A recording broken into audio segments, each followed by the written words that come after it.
All season, the Browns have danced around their quarterback issues. Now Vegas is a fork in the road. Dillon Gabriel is still under scrutiny, but it's Shedeur Sanders who holds the spotlight.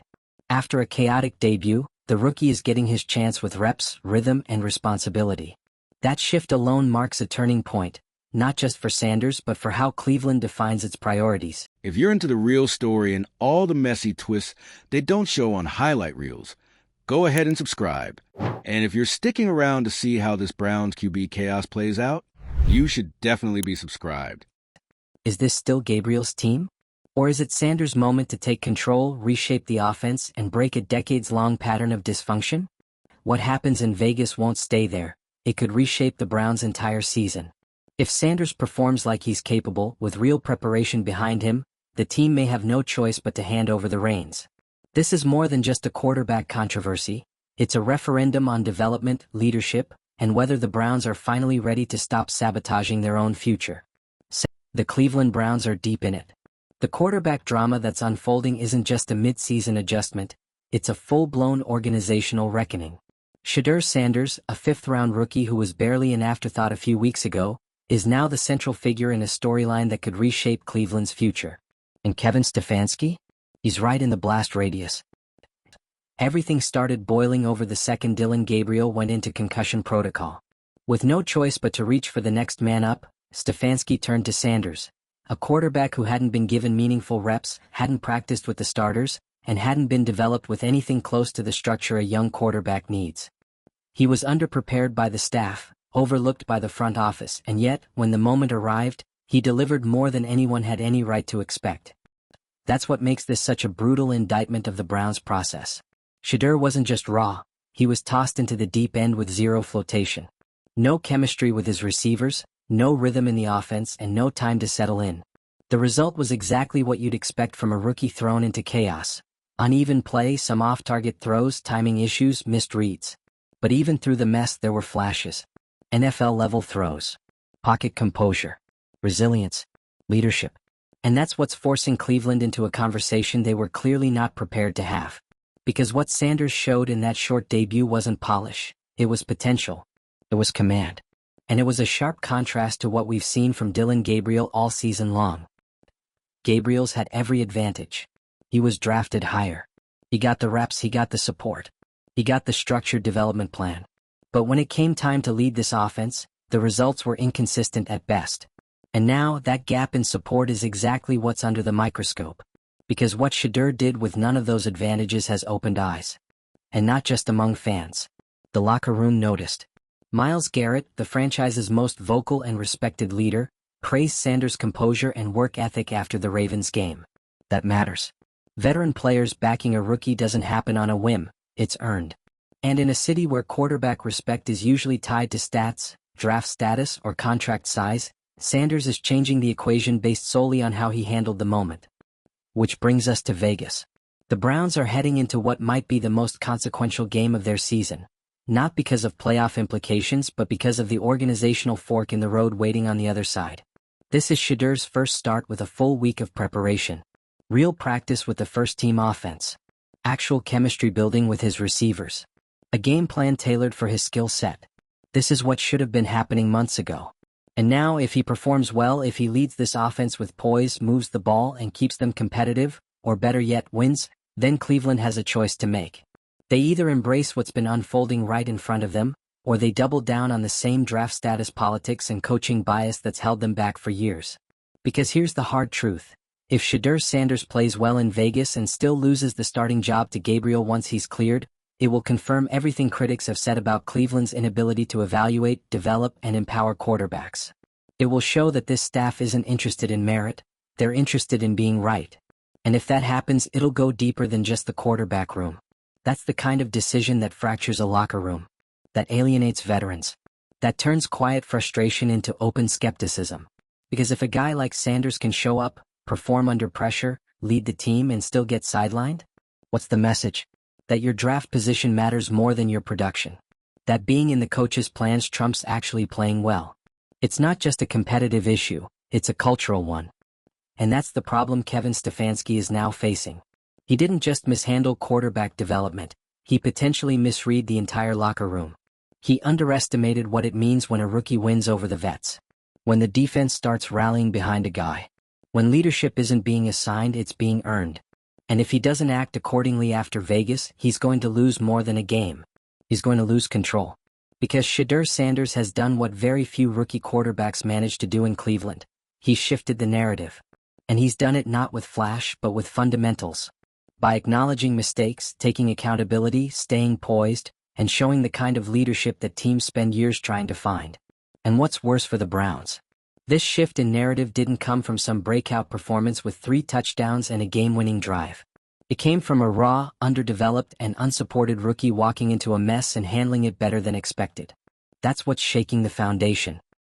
Because if Shedeur Sanders can lead this team in Vegas with a week of prep and play more efficiently than Gabriel ever has, then the Browns will have no more excuses. It won't be about who has the higher ceiling. It'll be about who's ready right now.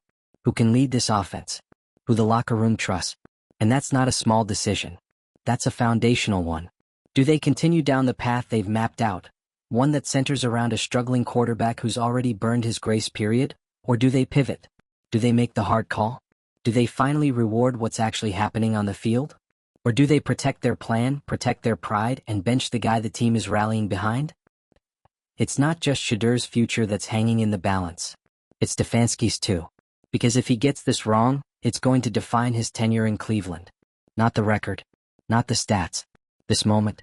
Because every single quarterback controversy in this franchise's recent history has come down to one thing.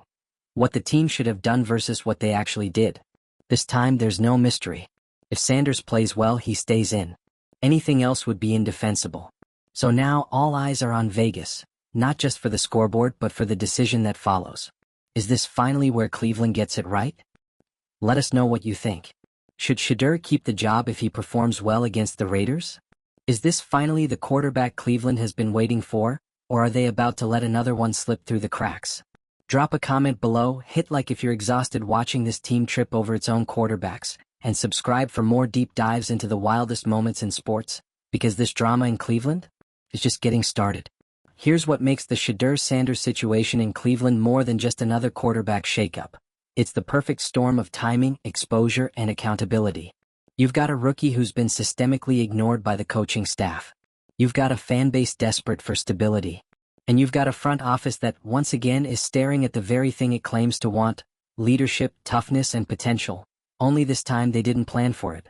And now that it's here, the entire operation is being forced to react to a moment they weren't prepared for. Let's just call it what it is. Cleveland didn't expect Shedeur Sanders to play this season. Not meaningfully. Not unless something catastrophic happened. And then Dillon Gabriel entered concussion protocol and everything flipped. Suddenly, the guy they buried on the depth chart became the guy standing in the huddle against one of the most physical defenses in the league. And no matter how you slice it, the Browns did not have that situation under control. Shedeur hadn't had reps with the first team. He hadn't built timing with his receivers. He was working off second-team scraps while the organization poured resources into Gabriel's development. So when he went in against Baltimore, it wasn't fair. It wasn't planned. It wasn't designed for success. But it was revealing.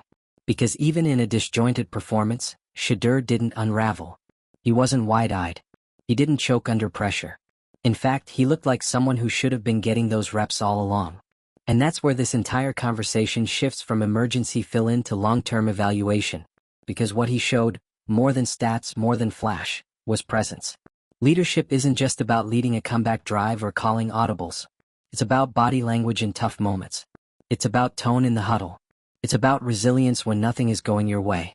And in that department, Shedeur Sanders looked like a guy who belonged. The Browns can't ignore that. But the scary part is, they might. Because historically, this franchise has had a hard time admitting when they got it wrong. And make no mistake, if Shedeur continues to progress and ultimately outshines Dillon Gabriel, that's what it'll mean. That they backed the wrong quarterback. That their draft board failed them. That their development plan was flawed from day one. And admitting that would require something Cleveland hasn't shown much of: humility. Because this isn't just a coaching failure. It's systemic. It's been going on for years. Rookies are drafted, mishandled, and then either scapegoated or ignored. Quarterbacks with potential are thrown into games with no plan and then discarded when they fail to thrive under those impossible conditions. Shedeur's debut was a symptom of that same disease. But what's different this time is that he might be the guy who survives it. Now he's got Vegas. A real week of prep. Real reps with the starters. Real chemistry. Real stakes. And with all that comes the biggest test of all, can he not just survive the moment but own it? If he does, even if he doesn't dominate, even if the game is close or messy or imperfect, if he shows control, growth, command, that's it. That's the start of something new. And the Browns will no longer be able to play dumb. Because if he looks better than Gabriel ever has with less prep, less support, and less attention, the message is crystal clear. Development should have been focused on him all along. And if they don't act on that? If they turn back to Gabriel the second he's healthy, even after Shedeur proves he can lead? That's not just bad coaching, it's organizational sabotage. At that point, they're not making football decisions. They're making ego decisions. They're protecting the plan. The same plan that failed to prepare the rookie, failed to elevate the offense, and failed to earn the respect of a locker room that now seems to be leaning toward Shedeur anyway. It's not subtle. It's not hidden. You've got veterans like Myles Garrett publicly praising Sanders' leadership and demeanor. That kind of endorsement carries weight. That kind of backing shapes locker room dynamics. And if Stefanski ignores that, he's not just risking the quarterback room, he's risking his entire grip on the team. You don't bench the guy the locker room believes in unless you've got a very good reason. And right now, Dillon Gabriel is not that reason. So this game in Vegas? It's not just a tryout for Shedeur. It's a test for Stefanski too. Can he admit that the plan changed? Can he adapt when the facts shift? Or will he double down on a flawed hierarchy because it's easier than confronting reality? And here's the kicker. This isn't about one game. This is about the next era of Browns football. This is about whether Cleveland can finally build around a quarterback with real leadership qualities, not just raw arm talent. A guy who inspires respect not because of hype or draft slot, but because of how he shows up when everything is working against him. And if they blow this opportunity, if they mishandle Shedeur's trajectory the way they've mishandled countless quarterbacks before, it won't just be another missed shot. It'll be the most painfully obvious one yet.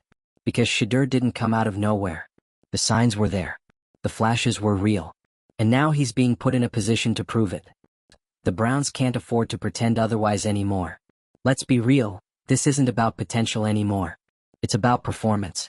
And if Shedeur performs, they can't spin it as anything other than what it is. A rookie stepping up despite being failed by the very system meant to develop him. If they don't back that, they're telling every player on that roster, and every fan watching at home, that nothing matters except the original plan. And at that point, why would anyone trust the direction of the team at all? Vegas is the pivot point. Either this is where the Browns course correct, acknowledge who's earned the job and start building around him, or this is where they confirm once again that they're more concerned with being right than getting it right. Let's not kid ourselves. This isn't just another rookie quarterback storyline. What's happening in Cleveland right now with Shedeur Sanders is a slow-burn revolt against everything that's been broken in the Browns organization for years. Bad quarterback development? Check. Ego-driven decisions? Check. Coaches prioritizing draft politics over locker room momentum? Absolutely.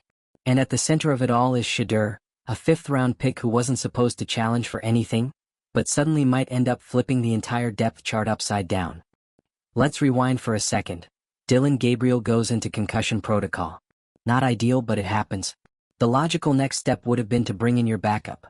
Someone who's been practicing with the starters, building chemistry with receivers, being groomed for moments just like this, right? That's what competent organizations do. That's what a well-run team plans for. But nope. The Browns had done basically none of that for Sanders. No real first-team reps. No established rhythm with key weapons like Jerry Jeudy. Nothing resembling an actual strategy for success. And then they threw him into a game against the Ravens defense, one of the toughest in the league, with all eyes watching. And somehow he didn't crumble. Was it flawless? Of course not. You can't fake timing. You can't cheat chemistry. But in spite of all of that, he still held his own. He made big-time throws under pressure. He stayed poised. He led. He looked like someone who understood the moment, even if the organization around him didn't. That's why this is so much bigger than a single game. Because now, with Dillon Gabriel close to returning, the Browns have a decision to make. And it's not just about who gives them the best shot to win this week. It's about who gives them a shot at building something real. Something sustainable. Something that doesn't crash and burn the second adversity hits. And honestly, the answer is already in front of them. Let's be clear, the only reason Shedeur Sanders wasn't ready, was because the Browns didn't make him ready. That's on the coaching staff. That's on Kevin Stefanski. That's on a franchise that still doesn't seem to grasp that quarterback development is a deliberate process, not a lottery ticket. But even in that chaos, Sanders proved one thing. He has the raw tools, the temperament, and the leadership to handle the job. And now, with a full week of reps and a clear path to start against the Raiders, we're about to find out just how much he can grow when he's actually supported. And here's the part that's going to make or break this coaching staff's credibility. What happens if Sanders plays well in Vegas? Not great. Not flawless. Just well. What if he keeps the offense efficient, protects the football, makes good decisions, and keeps the team competitive? What if he shows growth and leadership that you can build on? Do they really have the stomach to bench him anyway? Because if they do, then it's game over for Stefanski in the eyes of that locker room. That's not dramatic. It's football culture. You can't preach meritocracy all week, reward hustle and accountability, then bench the guy who earned his shot just to preserve some draft pecking order. The players know who the real leaders are. And more importantly, they know who the coaches believe in. If Stefanski pulls Shedeur after a strong showing just to roll back to Gabriel, it tells the entire team that this isn't about performance. It's about narrative control. About sticking to a plan even when that plan is clearly outdated. And we've seen how that story ends. It never ends well. Let's be honest about Dillon Gabriel too. He hasn't exactly run away with the job. The offense under him has been disjointed, inconsistent, and unimpressive. Even with starter reps and first-team chemistry, he hasn't looked like a franchise guy. So why protect that? The only logical move, if Shedeur shows something in Vegas, is to let him ride. Let him continue to grow. Give him the structure and support that was so clearly missing before. What happens when he's actually treated like a priority instead of an emergency backup plan? Because here's the kicker.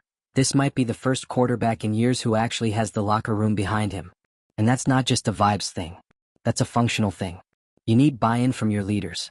And when someone like Myles Garrett publicly praises a rookie's leadership, that's not nothing. That's pressure. And it's accountability. So when we say this game is a turning point for the Browns, we're not exaggerating. This is a chance to flip the script, not just for Shedeur but for how the organization handles young talent moving forward. Do they learn from their mistakes and adapt? Or do they repeat the same tired cycle of forcing square pegs into round holes? The right answer isn't hard. It's just hard for them to admit.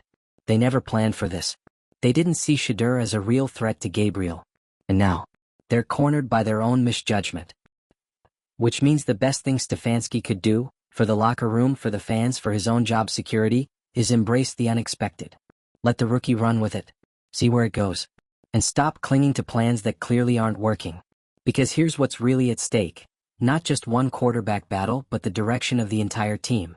The tone you set when you reward the guy who steps up, especially when he wasn't supposed to. That sends a message. That creates a culture. That's how you build something lasting.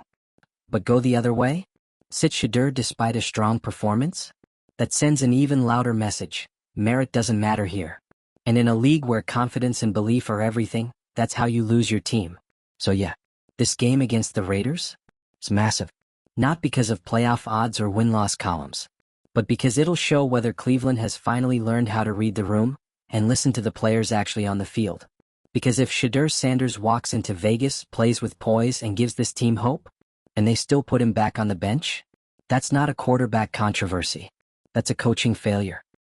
Let's be brutally honest. If Shedeur Sanders delivers even a competent performance in Vegas, there is no going back. Not for the fans, not for the players, and certainly not for Kevin Stefanski. Because by now, this isn't just about which quarterback has more upside. It's about who responded under pressure, who earned the team's respect, and who is showing signs of becoming the guy. Not the placeholder, not the prospect, but the one you actually build around. And if the Browns try to hit rewind after all of that, it'll be the loudest admission yet that this franchise is still terrified of changing its own story. Shedeur has done everything right despite being set up to fail. He's kept his head down, worked hard, stayed ready, and stepped into one of the most thankless situations imaginable. Zero chemistry, zero rhythm, and an opponent that doesn't exactly go easy on rookies. And still he showed resilience. He showed touch. He showed composure. Let's not forget, this is the same organization that cycled through more quarterbacks than some teams go through backup long snappers. And every time they tell the fan base this is the one. This is the guy we believe in. This is the plan. But the difference with Shedeur? He didn't come from their plan. He disrupted it. And that's why there's tension. Because if he succeeds, it means they missed it. It means they overlooked real talent. It means their system wasn't working. And that's a bitter pill for a front office to swallow, especially one that's never been known for humility. But football doesn't care about your ego. It doesn't care where a player was drafted. It cares who moves the chains, who owns the huddle, who gives the team hope. And right now, Shedeur Sanders is doing that. This interview. So if he shows up in Vegas and delivers again, even if it's not flashy, even if it's just smart, efficient, composed football, then the decision should be easy. Let him play. Don't overthink it. Don't politicize it. Don't hide behind development excuses. Just let the guy who's earned the opportunity keep it. Because if you bench him after that, you're not just choosing Gabriel. You're choosing dysfunction. You're choosing the same cycle that's burned through quarterback after quarterback without learning a thing. And that would be the most Cleveland move of all. So what do you think? Has Shedeur shown enough already, or does Vegas decide everything? Hit that like button, drop your thoughts in the comments, and subscribe for more no-fluff breakdowns of NFL chaos. Because if the Browns are going to make history, you already know it's going to be dramatic.